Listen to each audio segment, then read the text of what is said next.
جنگل چقدر سفیده بود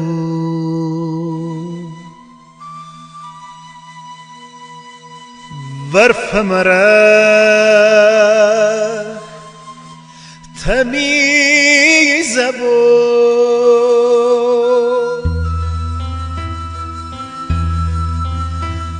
دار و درخت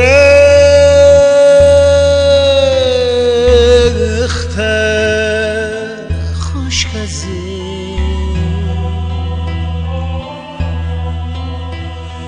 کوه و کمنده یخ بزی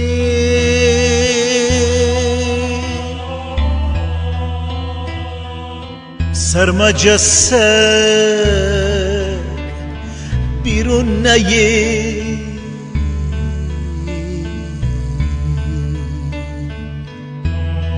جغد صدا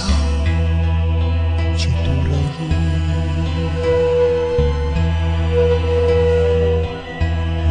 منم و جغد شوم آتش زنم جنگل و بوم منم شوم زبان امان درم جنگلتان می دل ناجوا کنم که می دل جیجا کنم تفنگ بدوش قدم زنان تا قوز پا ورف میان خوام رید چه بزنه دهنده بسته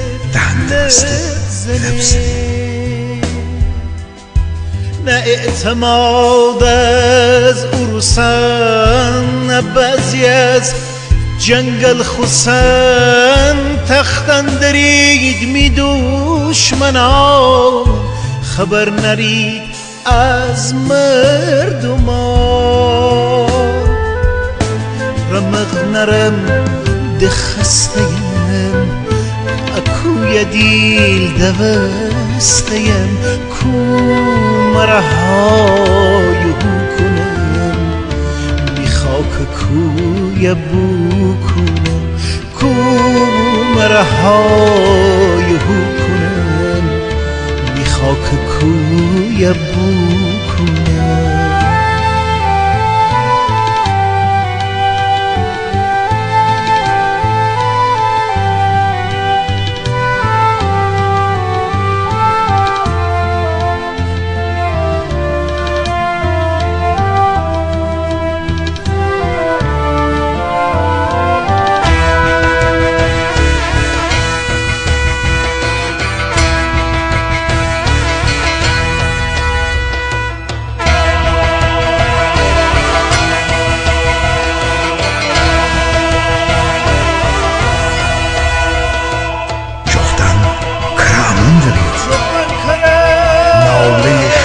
سردی سرمجم مرگ می در منه هم پیل جغد فرمانه